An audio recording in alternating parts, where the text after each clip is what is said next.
প্রথম যে প্রেমটা করেছিলাম এটা কেন করেছিলাম, এত ছোট বয়সে একজন এসে বললো আই লাভ ইউ সুমি, আমি বললাম যে আই লাভ ইউ টু, কোনো লজিক ছাড়া। সো এটা খুবই হাস্যকর, ওটা নিয়ে এখন আমরা হাসাহাসি করি যে এটা কেন। কেমন বয়সে ছিল সেটা? ওটা আমি ছিলাম 12 বছর। আমাকে মাঝে মধ্যে আর কি বেশিরভাগ সময় সুমিই ডাকে, আম্মু মাঝে মধ্যে টুনু ডাকে। হেটার্সদের আপন করে নিতে চেষ্টা করো নাকি ইগনোর করো? মানে কিছু কিছু আপন করে নেই, যেগুলো আমার ইমপ্রুভমেন্ট নিয়ে কথা বলে, যে আমার কোনো একটা জিনিস খারাপ লাগলো, কেন খারাপ লাগলো ওনারা বলেন। আর কিছু কিছু শুধু শুধুই এসে ওনারা একটা বলে দেয়, ওনাদের ব্যক্তিত্ব প্রকাশ করে দেয়। তোমার বয়ফ্রেন্ডের নাম কি? বয়ফ্রেন্ড যদি হয় আমি জানাবো, কিন্তু তোমাকে সার্চ করে জানাবো তোমার।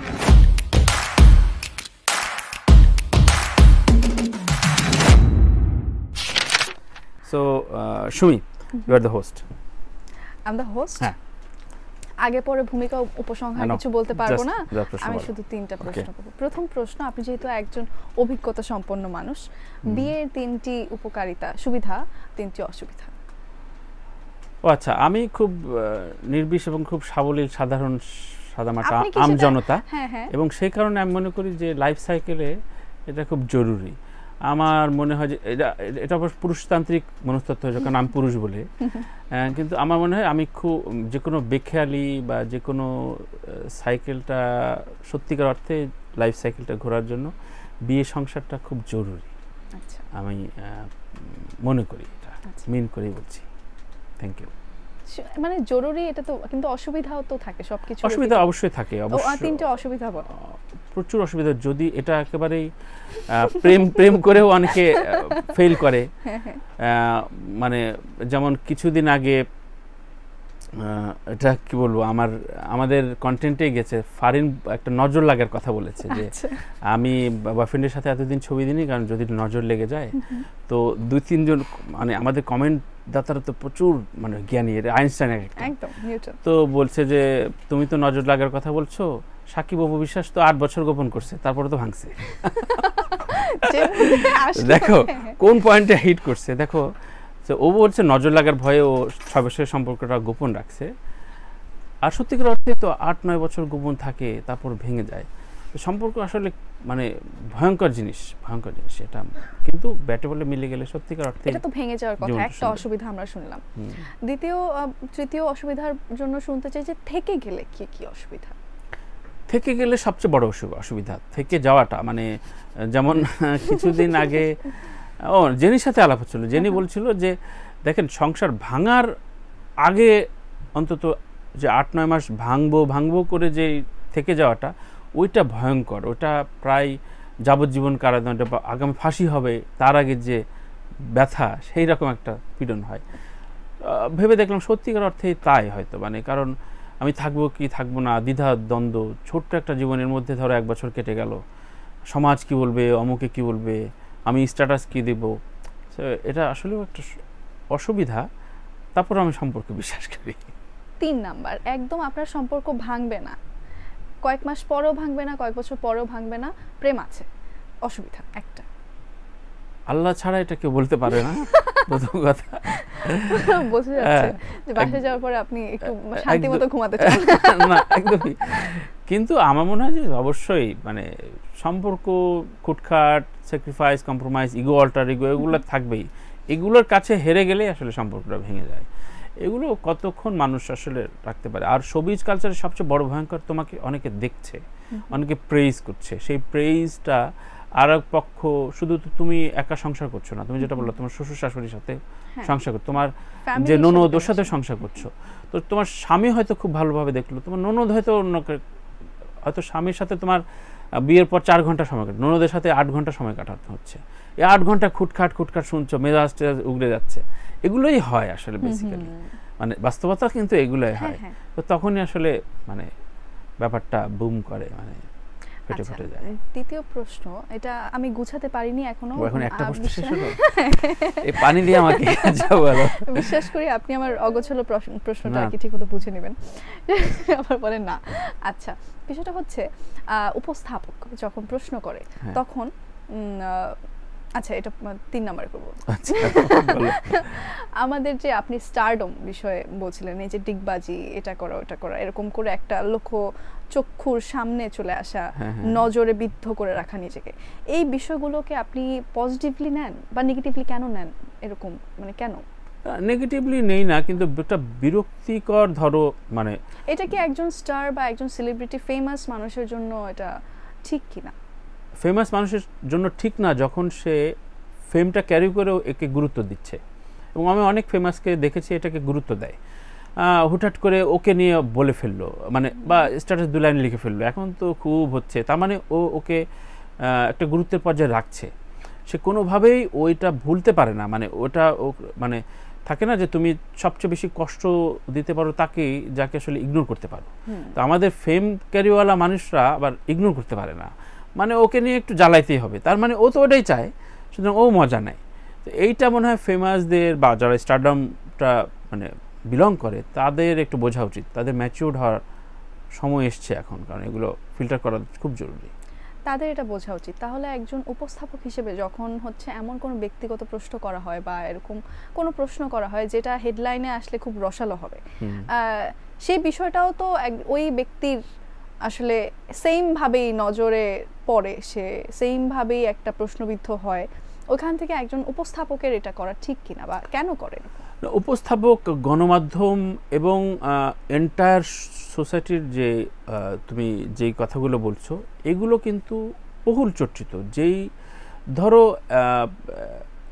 তোমার ঘরে আরশোলা আছে, এখন অন্য অনেক আলোচনার সাথে আসবেই তোমার আরশোলাগুলো কিভাবে আমি তাড়াবো, এই আরশোলাটা নিয়ে যে প্রশ্ন করবে না এটা তুমি চাইতে পারো না। আচ্ছা, কারণ আরশোলা বিলং করছে, আরশোলাকে তাড়াইতে হবে, আসলে যে আছে এটা তো আমিই জানাইছি আপনাকে। হ্যাঁ, এবং এটা সবাই মানে তখন জেনে গেছে যারা আসছে, সুতরাং এটা নিয়ে প্রশ্ন আসবেই। এখন প্রশ্নের উত্তরটা কেমন হবে সেইটা আসলে ম্যারিট কাজ করে।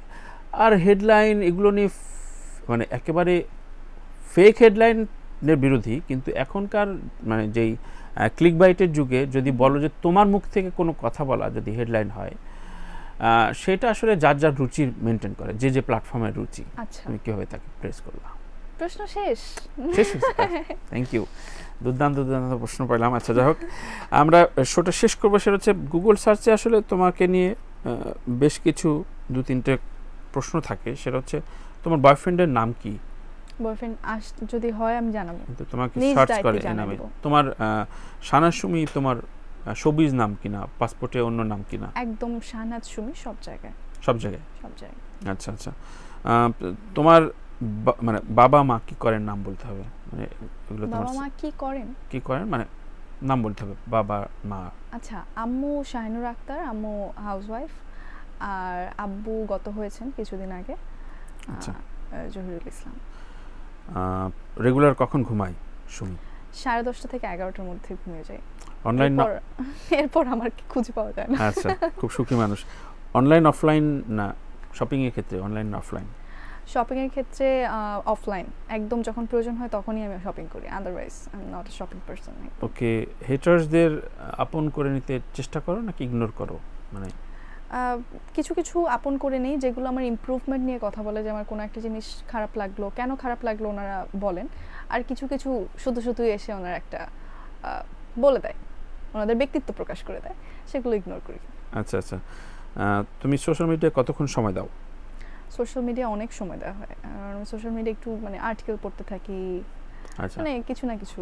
ওকে, কেউ ইনবক্সে শুভেচ্ছা জানালে খুশি হও নাকি মানে ও সামনাসামনি বলতে পারতো কিন্তু আমাকে আড়ালে বললো?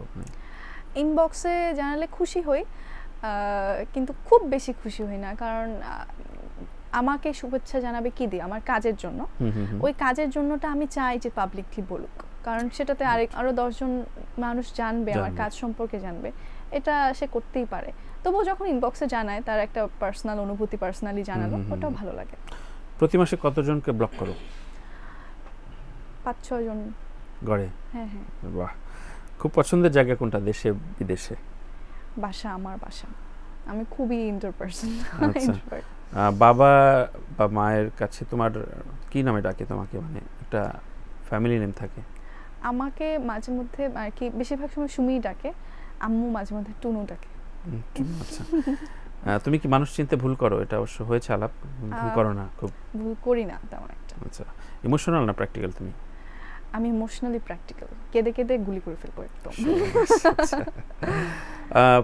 ফার্স্ট সাইট লাভ মানে প্রথম দর্শনে আমরা প্রচুর নাটক সিনেমা দেখি, এটাতে বিশ্বাস করো তুমি? হ্যাঁ বিশ্বাস করি। তো যে কি ঋতিক রোশন ছিল? ঋতিক রোশন আমার ফার্স্ট সাইট। আচ্ছা, এমন একটা তারিখ বলতে হবে যে তারিখটা তুমি কখনো ভুলবে না তুমি জীবনে, মানে বাজেট ছাড়া। 19 মার্চ। লজিকটা একটু। আব্বু। ও আচ্ছা, এটা আসলে বলেন না। তোমার কোন প্রতিভা আছে যা আসলে এক্সপ্লোর করনি কোথাও? অনেকেই জানেন না। অনেকেই জানে না, আমি এটা এখন জানানো শুরু করছি আস্তে আস্তে। সেটা হচ্ছে আমি পেইন্টিং করি, আমার ছবি আঁকতে ভালো লাগে। স্পেশালি আমি যখন নতুন কোনো চরিত্র পাই আমি সেটার জন্য একটা করে ছবি আঁকি। মাধ্যম মানে পেপারে ওয়াটার কালার। তোমার চোখে বেস্ট টিভি শো এই যাবৎকালে দেখা মোবারকনামা ছাড়া? TV show friends. আচ্ছা, তোমার সবচেয়ে আকর্ষণীয় কোন বিষয়টা যেটা পুরুষ না সবাই প্রেইজ করে তোমাকে দেখলেই? আমাকে দেখলে আমার চোখ নিয়ে প্রেইজ করে, আর একটু পরে কথা বলার পর বলে যে না তোমার কথা বেশি সুন্দর। আচ্ছা, তোমার জীবনের সবচেয়ে হাস্যকর কাজ মানে থাকে না একটু এটা কেন করেছিলাম? হাস্যকর কাজ প্রথম যে প্রেমটা করেছিলাম এটা কেন করেছিলাম? এত ছোট বয়সে একজন এসে বললো আই লাভ ইউ সুমি, আমি বললাম যে আই লাভ ইউ টু, কোনো লজিক ছাড়া। সো এটা খুবই হাস্যকর, ওটা নিয়ে এখন আমরা হাসাহাসি করি। এটা কেন? কেমন বয়সে ছিল সেটা? ওটা আমি ছিলাম 12 বছর। ও আচ্ছা, আর এখন সেই মেয়েটা বলছে বিয়ে করবে না। আচ্ছা, অবসরে কোনো একটা গান যদি তোমার লুপ করে দেওয়া হয়, একটা গান শুনতে হবে সারাদিনে, কোন গানটা? আমার প্রিয় গান আমার আপনার চেয়ে আপন যেজন, নজরুল। আপনার। আচ্ছা, ঘর থেকে বেরোনোর সময় আসলে বেসিক কোন জিনিসগুলো ভুলো না তুমি? ফোন, পারফিউম, চিরুনি, পার্স। তোমার ভাই বোনদের ভিতরে সবচেয়ে বেশি বিরক্ত করে কি তোমাকে? আমাকে কেউ বিরক্ত করে না, আমি সবাইকে বিরক্ত করি। আমার ফ্যামিলির। হ্যাঁ। আচ্ছা, তোমার ফ্যামিলি যদি একটা টিভি সিরিজ হয়, এটা কোন জনরার টিভি সিরিজ? এটা একটা ফ্রেন্ডস হবে। ফ্রেন্ডস, একদম ফ্রেন্ডস। আমরা যৌথ ফ্যামিলি, আমার নানা নানু মামা মামি সবাই হচ্ছে এক একটা ফ্রেন্ডসের ক্যারেক্টার। আচ্ছা, ড্রামা কুইন কে তুমি? কোন সুপারহিরো ক্যারেক্টার যদি তোমাকে ভাবা হয় ওয়ার্ল্ড ওয়াইড, যে কোনো সুপারহিরো, তুমি কোনটা? সুপারহিরো কিনা জানি না, তার পাখা নাই, কিন্তু আমি শার্লক হোমস করতে চাই। আচ্ছা, শার্লক হোমস। তুমি একদম থ্রিলার জনরার একদম পোকা। সো তুমি রাঁধতে পারো? কি করতে পারি? রান্না করতে পারো? খুব ভালো। আচ্ছা, প্রিয়জন বা যে কেউ ভুলে মানে তোমাকে খুশি করার জন্য বললে তুমি বুঝতে পারো যে ভালো হয়নি বা? হ্যাঁ, আর আমারটা ভালো হয়, আর ভালো না হলে আমি সেটা কাউকে দেই না, ফেলে দেই না। আচ্ছা, কখনো ভুল করে ভুল ব্যক্তিকে মেসেজ করেছো? হ্যাঁ, একজনের স্ক্রিনশট, ওনার স্ক্রিনশট ওনাকে পাঠিয়ে দিয়েছি। কোন বেসিক কারণে রাগ হয়? যখন আমার কথা বুঝতে পারে না। আমি একটা কথা খুব ক্লিয়ারলি বলছি, তবুও যখন বুঝতে পারে না, তখন আমার মনে হয় যে কেন বললাম কথাটা শুধু, তখন রাগ হয়। সবচেয়ে সহজে খুশি করার উপায় কি তোমাকে? দুধ চা দেওয়া, এক কাপ। ওকে, কোন প্রশংসাটা মানে ম্যাক্সিমাম যেটা মানে থাকে না যে প্রেইজ করার জন্য তোমাকে শুনতে হয়েছে ক্যারিয়ারে? তোমার স্কিন টোন তো খুব সুন্দর, এটা খুব বলা হয়। আচ্ছা, এটা আসলে এখন অনেকেই মানে নিজেকে সুন্দর, অতি সুন্দর করার জন্য বোটক্স কি যেন হাবিজাবি কিছু করে। তুমি এটাতে বিশ্বাস করো মানে, নাকি তুমি এটা হয়ে এসেছো? আমরা একটা আর্টিফিশিয়াল কাউকে দেখছি। ব্যক্তিগত মতামত, আমার এটা একদমই পছন্দ না। কারণ হার্বাল অনেক কিছু আছে, আমাদের খাওয়া দাওয়া নিউট্রিশনে অনেক কিছু আছে যেগুলো আমাদের ঠিক রাখতে পারে। সেখান থেকে বেরিয়ে আসলে একটা জিনিস করলাম যেটা 6 মাস পর পর আমার রিনিউ করতে হয়। এটা জিমে বা এই ধরনের শরীরচর্চার ক্ষেত্রে তুমি একদম রেগুলার? আমি রেগুলার নাচ করি, নাচের প্র্যাকটিস আমি প্রতিদিন করি। রাইট। বারবার দেখা চলচ্চিত্রের নাম বলো? বারবার দেখা চলচ্চিত্রের নাম কি যেন eternal Sunshine of the spotless mind, আমার ফেভারিট মুভি, আমি অনেকবার দেখেছি। আচ্ছা, এই যাবৎ সিনেমা এবং বাস্তব জীবনের সাথে মিলে গেছে এরকম কোন ছবিটা মানে সব তো মেলে না, কিন্তু মনে হয় যে এটাই তো আমি এই টাইপের? আসলে এটা কঠিন প্রশ্ন, এভাবে তো ভেবে দেখিনি। ভেবে দেখা হয় না, এটা একদম ভেবে দেখিনি। Right, thank you. তুমি অনেক অনেক দূর যাও, বিয়ে শাদী করো, প্রচুর বাচ্চা হোক। আমার নাম তানভীর তারেক, দিস ইজ রাত আড্ডা। কেমন লাগলো শোটা আড্ডা দিয়ে? সেটা বলো আগে এবং দর্শকদের উদ্দেশ্যে বলো। আমার অনেক ভালো লেগেছে।